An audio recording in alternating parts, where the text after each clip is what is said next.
dalam alinea kedua dalam Undang-Undang Dasar 1945. Pokok pikiran kedua, negara hendak mewujudkan keadilan sosial bagi seluruh rakyat Indonesia. Pokok pikiran kedua ini hendak mewujudkan keadilan sosial yang didasarkan pada kesadaran bahwa manusia mempunyai hak dan kewajiban dalam kehidupan masyarakat. Menurut saya, pokok pikiran kedua masuk dalam alinea ke-1 dalam Undang-Undang Dasar 1945.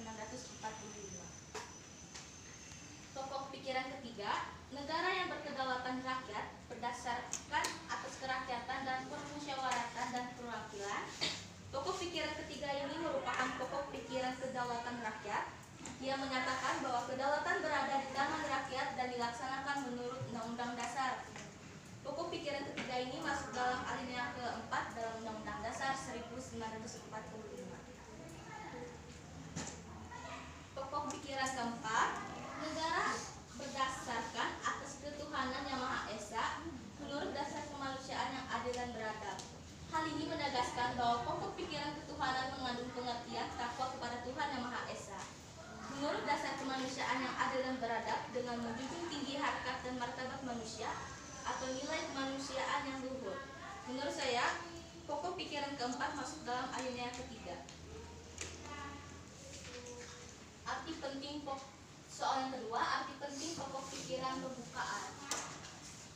Yang ke-1, persatuan. Persatuan dalam Undang-Undang 1945 terdapat dalam pasal 1 ayat 1 yang bunyinya negara Indonesia ialah negara kesatuan yang berbentuk republik.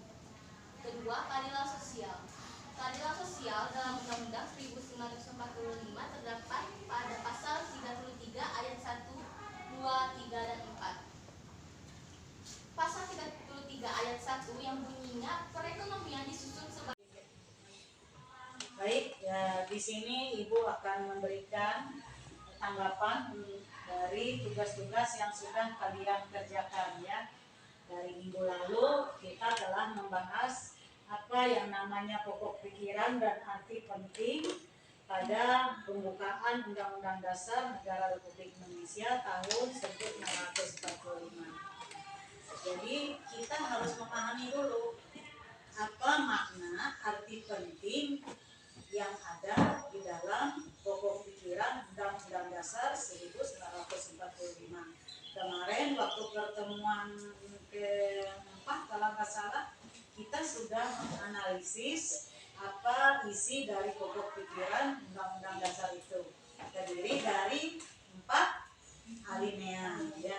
Nah, di dalam 4 alinea itu ada pasti pokok pikiran di sana. Nah, sehingga kelanjutan dari materi itu kita sekarang memaknai pokok pikirannya itu ya. Jika dihubungkan dengan kehidupan kita berbangsa dan bernegara, maka pokok pikiran itu sangatlah penting. Karena di sana akan ada yang namanya penerapan nilai-nilai luhur dari Undang-Undang Dasar itu sendiri yang tertuang pada alinea keberapa? Ke-4 ya. Alinea terakhir yang tertuang di sana isi dari Pancasila. Jadi di sana lengkap dia. Nah, nilai-nilai Pancasila itulah yang akan kita terapkan dalam kehidupan sehari-hari. Terutama tadi Ibu ingin baca punya siapa nih? Yang Mentora.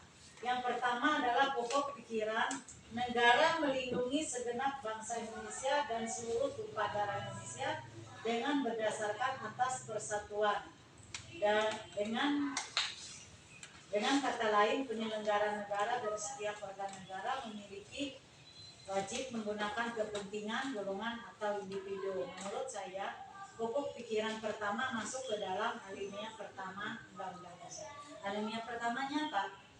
Alinea pertama pembukaan Undang-Undang Dasar itu adalah bahwa penjajahan di atas dunia ini harus dihapuskan karena tidak sesuai dengan pri kemanusiaan dan pri keadilan.